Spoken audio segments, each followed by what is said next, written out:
Untuk ciri-ciri backlog yang terserang gurem, biasanya miselium tiba-tiba mati. Yang tadinya berwarna putih tebal, lama-lama akan berubah menjadi coklat seperti warna kayu.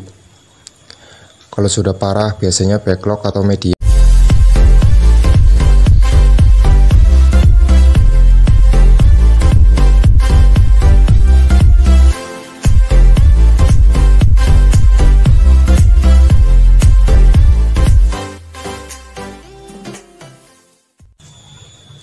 Assalamualaikum warahmatullahi wabarakatuh. Pada kesempatan kali ini saya akan berbagi sedikit tips, yaitu cara mengusir hama pada jamur tiram atau di dalam kumbung jamur tiram. Pada budidaya jamur tiram tentunya banyak hama-hama yang akan menyerang, diantaranya seperti tikus, gurem atau merutu, kemudian kecoa, dan masih banyak yang lainnya. Oke, langsung saja. Untuk yang pertama, ini hama yang paling meresahkan yang saya alami selama budidaya jamur tiram, yaitu tikus. Untuk tikus ini biasanya akan memakan bibit yang sudah kita tebar di media backlog, terutama buat yang pakai bibit media jagung, biasanya rawan banget diserang oleh tikus.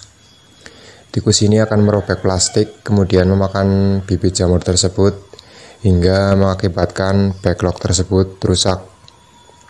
Untuk mengatasinya, biasanya saya kasih racun dengan menggunakan umpan jagung, karena biasanya yang dimakan itu jagungnya, jadi saya kasih umpan menggunakan jagung utuh. Dan untuk cara kedua itu saya lakukan pada proses pembibitan, yaitu ketika kita menanam bibit tersebut dengan cara kita lubangin media backlog kurang lebih 5 cm, jangan terlalu dalam. Kemudian bibit kita masukkan, lalu kita tutup tipis-tipis menggunakan media. Sebenarnya cara ini sedikit ribet, cuma menurut saya ini cara yang paling efektif untuk menghindari serangan hama tikus ini. Jadi usahakan untuk bibit yang kita tanam jangan sampai kelihatan. Insya Allah backlog bakal aman dari serangan tikus. Kemudian kecoa atau ulat. Serangga ini biasanya akan menyerang jamur tiram dengan cara memakan batang atau tudung jamur. Biasanya kita sering menemukan jamur yang rusak, itu karena dimakan kecoa atau ulat. Untuk mengatasi hama ini, kita bisa semprotkan insektisida di dalam kumbung. Bila perlu kita semprotkan backlog tersebut.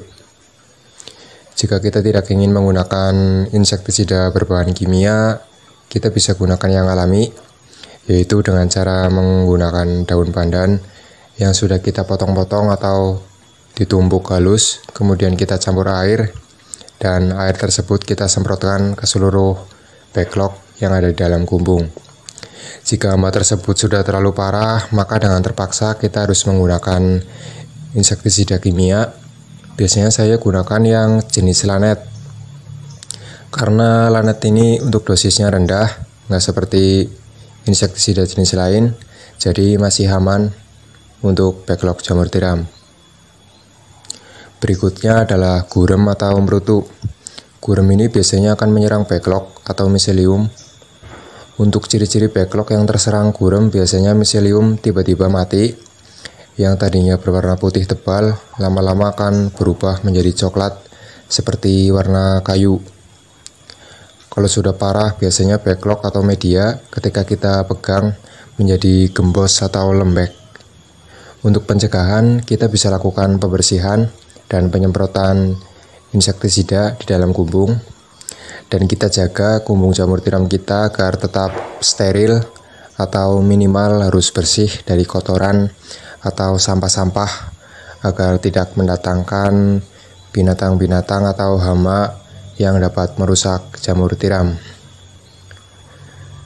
Dan itu dia beberapa hama pada jamur tiram dan juga cara pencegahannya. Apabila sahabat-sahabat jamur ada kritik dan saran, silahkan tulis di komentar.